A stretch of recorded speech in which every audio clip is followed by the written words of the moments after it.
ஆண்களுக்கு எந்த விதத்திலும் சளைத்தவர்கள் அல்ல பெண்கள் என்பதை நிரூபிக்கும் வகையில் அன்றாட வாழ்வில் அனைத்து துறைகளிலும் பெண்கள் பல சாதனைகளை படைத்து வருகின்றனர்.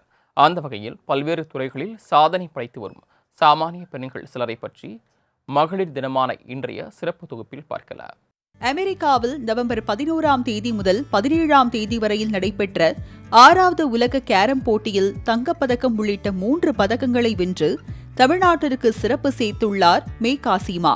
சென்னை புதுவண்ணாரப்பேட்டையை சேர்ந்த ஆட்டோ ஓட்டுநரான மெஹபூப் பாஷாவின் மகள் காசிமா தேனாம்பேட்டையில் உள்ள மகளிர் கல்லூரியில் 1ஆம் ஆண்டு பயின்று வருகின்றார். இவர் கேரம் விளையாட்டில் மாநில மற்றும் இந்திய அளவில் பல்வேறு போட்டிகளில் வென்று சாதனை படைத்துள்ளார். 2004ஆம் ஆண்டு நவம்பர் மாதம் அமெரிக்காவின் கலிபோர்னியாவில் நடைபெற்ற 6வது உலக கேரம் போட்டியில் கலந்து கொண்ட காசிமா தங்கப்பதக்கம் உள்ளிட்ட பல பதக்கங்களை வென்று தமிழ்நாட்டிற்கும் இந்தியாவிற்கும் பெருமை சேர்த்துள்ளார் காசிமா. சென்னையை சேர்ந்த திரிபுரி செவ்வேள். இவர் அடிப்படையில் கட்டடக்கலை நிபுணராக இருந்து வரும் நிலையில் சென்னையின் பெருமைகளை நம்ம வீடு நம்ம ஊரு நம்ம கதை என்ற பெயரில் பள்ளி கல்லூரி மாணவிகளிடம் எடுத்துரைக்கும் பிரபலமான கதை சொல்லியாக விளங்கி வருகிறார். இந்த பெருமைமிகு தொண்டுக்காக பல்வேறு விருதுகளை பெற்றுள்ள திரிபுர சுந்தரி செவ்வேள் நமது கலை பண்பாடு ஆகியவற்றை மாணவ சமூகங்களிடம் மட்டுமின்றி தொண்டு நிறுவனங்களிடமும் கொண்டு சேர்த்து வருகிறார். பாராலிம்பிக் பேட்மிண்டன் போட்டியில் வெள்ளிப்பதக்கம் வென்ற காஞ்சிபுரத்தை சேர்ந்த துளசிமதி முருகேசன் தமிழகத்திற்கு பெருமை சேர்த்திருக்கிறார். 24 வயதாகும் துளசிமதி நாமக்கல் கால்நடை மருத்துவ அறிவியல் கல்லூரியில் பயின்று வருகிறார். சிறு வயது முதலே விளையாட்டு மீது ஆர்வம் உள்ள துளசிமதிக்கு பேட்மிண்டன் மீது அதிக ஆர்வம் கொண்டிருந்தார். 2023ஆம் ஆண்டு சீனாவின் காங்சோ பகுதியில் நடந்த ஆசிய அளவிலான போட்டிகளில் பங்கேற்று தங்கம், வெள்ளி, வெண்கலம் என 3 பதக்கங்களையும் வென்ற இவர் 2024ஆம் ஆண்டு பாரிஸில் நடைபெற்ற பாராலிம்பிக் போட்டியில் வெள்ளிப்பதக்கம் வென்றார். திருவண்ணாமலை மாவட்டம் ஜவ்வாது மலையை அடுத்து புலியூர் கிராமத்தை சேர்ந்த 23 வயதான ஸ்ரீபதி உரிமையியல் நீதிபதிக்கான தேர்வில் தேர்ச்சி பெற்றார். இவர் தமிழ்நாட்டில் சிவில் நீதிபதியாக தேர்ந்தெடுக்கப்பட்ட முதல் பழங்குடியின பெண் ஆவார்.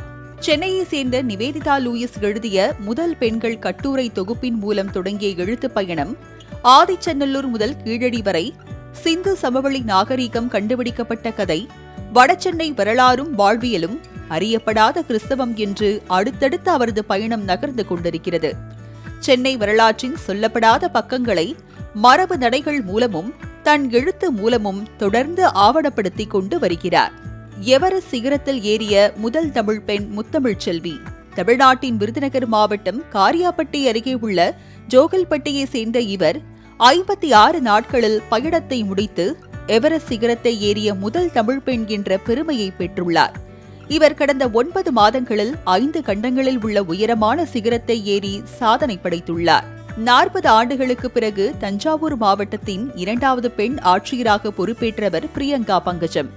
பல்வேறு மாவட்டங்களிலும் பணியாற்றிய அனுபவம் மிக்கவரான இவர் மக்களின் கோரிக்கைகளை கேட்டு உடனே தீர்வு காண்பதாக அனைவராலும் புகழப்பட்டு வருகிறார்.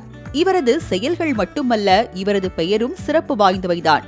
பிரியங்காவான இவரது பெயருக்கு பின்னால் வரும் பங்கஜம் என்பது இவரின் தாயார் பெயர். பொதுவாக அப்பா பெயரை இனிஷியலாகவும் பெயருக்கு பின்னாலும் சேர்ப்பது வழக்கம். ஆனால் தனது தாயை பெருமைப்படுத்த வேண்டும் என்பதற்காக பங்கஜம் என்ற தனது தாயின் பெயரை தனது பெயருக்கு பின்னால் சேர்த்து கொண்டு அதற்கு பின்னர் IAS என்ற பட்டத்தை போட்டுக்கொள்வதே தனக்கு பெருமை என கூறி அனைத்து பெண்களுக்கும் ரோல் மாடலாகவே மாறிவிட்டார் பிரியங்கா பங்கஜம் IAS. 29 வயதாகும் பிரியாராஜன் 3வது பெண் மாநகராட்சி தலைவராகவும் தற்போது சென்னை மாநகராட்சியின் 49வது மேயராக உள்ளார். சென்னை மாநகராட்சியின் இளம் வயது மேயராகவும் பட்டியலினத்தை சேர்ந்த முதல் பெண் மேயராகவும் விளங்கி வருகிறார் மேயர் பிரியாராஜன்.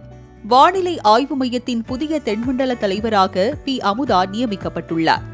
வடகிழக்கு பருவமழை தொடர்பாக ஆராய்ச்சி மேற்கொண்டு PhD பட்டம் பெற்றுள்ள இவர் கடந்த 2016ஆம் ஆண்டு சென்னை வானிலை ஆய்வு மைய இயக்குநராக பதவி உயர்வு பெற்றார். 2018ஆம் ஆண்டு இந்திய வானிலை ஆய்வு மையத்தின் தென்மண்டல தலைவர் என்ற உயர் பதவியையும் அடைந்தார். 6 ஆண்டுகளுக்கு மேல் இப்பதவியில் பணியாற்றிய இவர் 50க்கும் மேற்பட்ட ஆராய்ச்சி கட்டுரைகளை சமர்ப்பித்துள்ளார். சாதம் படைக்கவும் செய்திடுவோம், தெய்வசாதி படைக்கவும் செய்திடுவோம் என்ற பாரதியாரின் வரிகளை மெய்ப்பித்து வரும் அத்தனை பெண்களுக்கும் மகளிர் தின வாழ்த்துக்களை தெரிவிப்பதில் பெருமை கொள்கிறது மாலை முரசு தொலைக்காட்சி.